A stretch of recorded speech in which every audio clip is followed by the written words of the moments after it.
Why, hello there, everybody. Leia here, coming at you with a new video series. So, first of all, I want to apologize. I know that I kept saying that today was going to be the Raw Life video, but I have a lot of writing to do on that video. I have a lot of thoughts. I need to put my thoughts down on paper. And so I decided to take a series that I was planning to do in July and move that up to today. So hi, if you don't know there, my name is Leia. I am the Accessible Media Maven. I make videos about disability and bullying and like hybrid journalism videos about people who fake claim people with chronic illnesses. And in this video, I'm starting a new series. It was not necessarily a series that was asked for, but it kind of was. So, on one of my recent YouTube videos, I think it was on the Danny video, someone said, "Will you share your thoughts on Amberlynn Reid?" And I thought, yes, I can do that. And it was actually hearkening me back. Apparently I use the word hearkening now. It was bringing me back to some feelings that I had when I was making my ED videos. And if you're wondering, I am going to make more ED videos eventually. I have a blank spot on my calendar next month, and I'm going to hopefully make another one of those. We'll see. So, anyway, I tried to film the Amberlynn Reid video literally just now. And what I realized is that I realized I'm planning on making a series on my channel about Ozempic. And in order to make the series on my channel about Ozempic, I have a whole bunch of other videos that I need to make as a part of the Ozempic series. But then, as I was sitting down, I was like, yeah, sure, I can do an Amberlynn Reid video, and it's different enough from the Ozempic videos. But then, as I was sitting down and actually trying to film the Amberlynn Reid stuff, I kept getting into the series I was going to do next month, which is, and I don't know if this is going to be the name or not. You guys saw the name already because you guys can see the title, and I can't because I haven't written it yet. But I think that the name of this series is going to be Explore.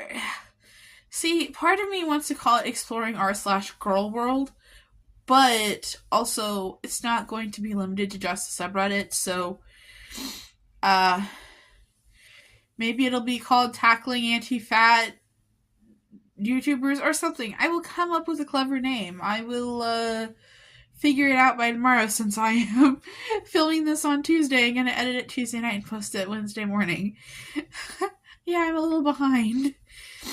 But I realized that you can't really talk about Amberlynn Reid without bringing in, I mean, you can, but, without bringing in Tess Holiday, without bringing in Virtue Tolivar, without talking about Foodie Booty. There's so many other things that I think go in there. And really the biggest thing that I wanted to talk about and tackle and debunk is really these anti-plus size, like, basically there's this whole genre that I'm going to call fat content creators. Or not even just that, because I mean, like, I am a plus size content creator, but like, plus size lifestyle content creator. There we go.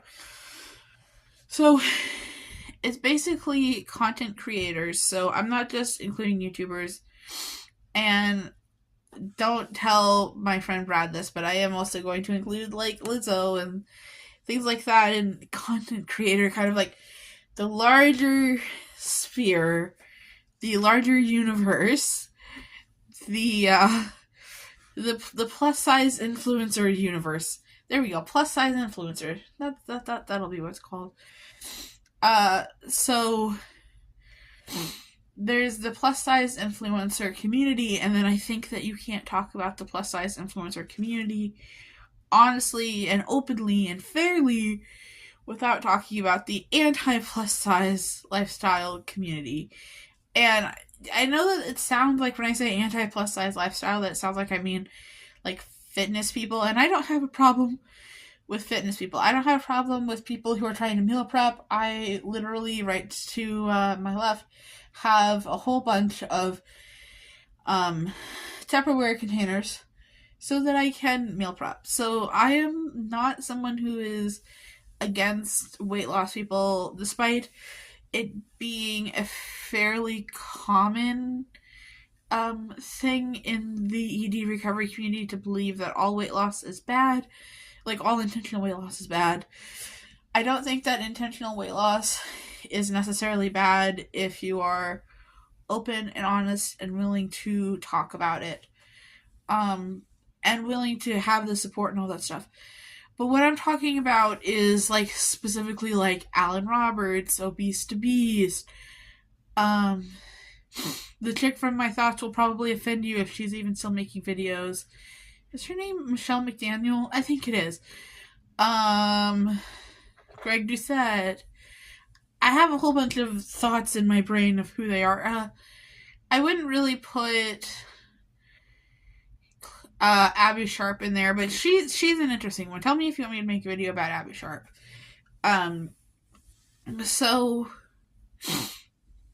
the only person that I really see combating this, and this is just me, but the only person that I really see combating this is Raven Recovery, and if for some reason Raven has found this video, know that I love you, and that's why I comment on all of your videos. I guess that in this video, the theme of this video is kind of like, what is it? What is the anti-fat lifestyle community? Yeah, I guess that's what we'll call it. The anti-fat lifestyle community. The anti-plus size lifestyle community. And I think that the best way to sum up these people is I would say that it's a combination of r/fat logic, girl world, the individual subreddits for individual plus size creators, the anti-subreddits, because I think that there might be, like, there's probably like a pro Lizzo subreddit and an anti-Lizzo subreddit, but we'll see about that. We'll see. To be fair, there is an anti-everybody subreddit for people who are super famous. And then you've got the YouTubers. So you've got Alan Roberts, Obese to Beast, Michelle McDaniel, Greg Doucette, all of those people. And I think that what you have to understand is that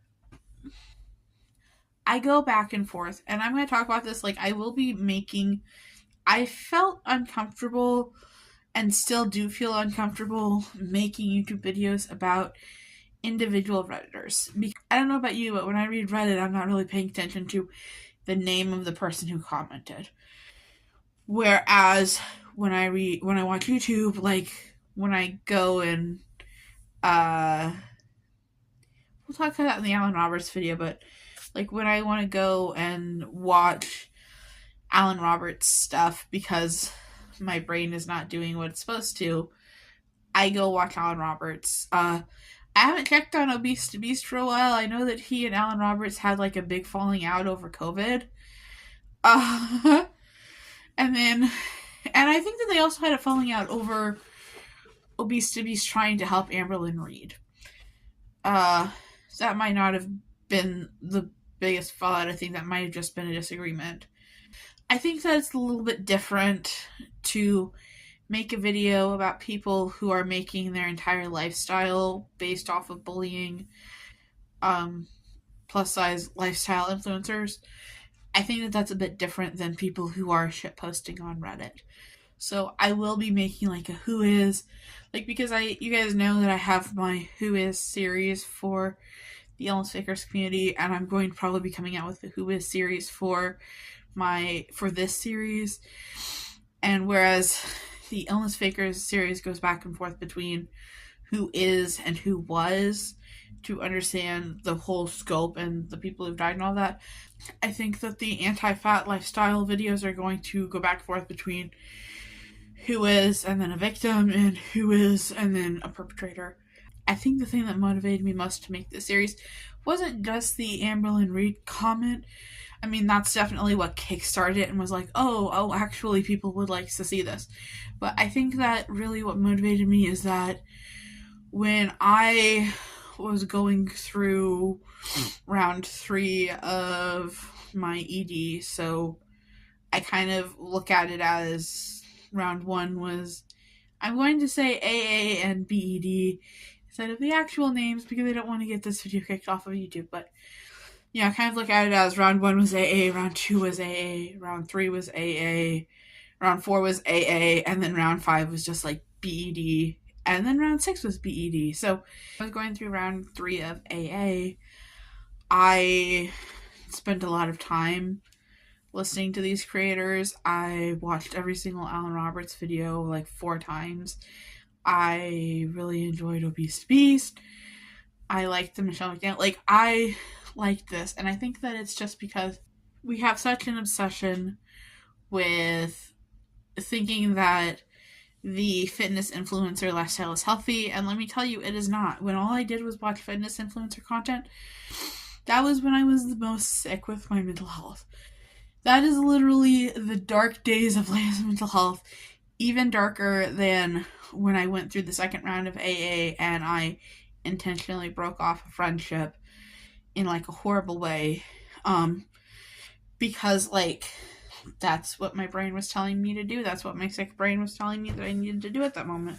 So I think that a lot of people watch these fitness influencers and like they think that because they are fit, because they go to the gym, because they do this, that, and the other, that makes them healthy and cool and you should follow them. And like that's certainly how I felt. Like I thought like, okay, if I want to lose weight and be pretty and skinny, then I need to only watch Alan Roberts. I need to dance when his theme song comes on. I need to be working out at home all the time. I need to put all of my thoughts and my focus and my energy into losing weight. And this is all I can do. And so the thing that kind of pulled me out was that I started watching, well, I kind of fell apart. And we'll talk about this in the Alan Roberts video. And if you want me to make a separate, like, my relationship with the fitness community video, I can do that. I will do that. But I think that just a lot of people feel like that's what they have to do. And I feel like watching those videos feeds into EDs. And I know that what pulled me out when I was starting to spiral and when I was starting to watch more AR videos, more Alan Roberts videos, was that I found Raven in Recovery. Like, I literally Googled debunking Alan Roberts and I found Raven in Recovery. And so now, usually, whenever I want to watch an Alan Roberts video, whenever I'm really just like craving and wanting to watch an Alan Roberts video, I will put on Raven in Recovery debunking him, and it kind of pulls me out of the spiral. Now, personally, I think that Alan Roberts is has taken a turn. We'll get into this Alan Roberts video, but yeah, I just wanted there to be a resource for people, you know, if you start struggling with their videos, that you can watch this. And also, I feel like there's not a lot of people sticking up. Like, I think that a normal person can look at r/illness fakers and say that it's wrong, say that it's gross and that's disgusting. But I don't think that a normal person would look at Alan Roberts or Obese Beast or Greg Doucette and say that what they are doing is wrong. I don't think that a normal person would look at r/Fat Logic or r/Girl World and say that what they're doing is wrong. So I kind of think that this is, I don't want to say fighting back, because sometimes the best way of fighting back is to pay it no mind. You know, that Jessie J song, those that mind don't matter, those that matter don't mind. But I think that this is a good way of fighting back. And, you know, I'm already a chronically ill influencer. I hate using the word influencer. I'm already a chronically ill YouTuber that fights back against the r/illness fakers community. So why not be also a plus size YouTuber that fights back against anti-plus size lifestyle content creators? So, alright guys, that's it for this video. I've been filming for like 30 minutes because I tried to film the Emerald Reed video. That video will be coming out probably in July. I don't know. Alright, bye guys.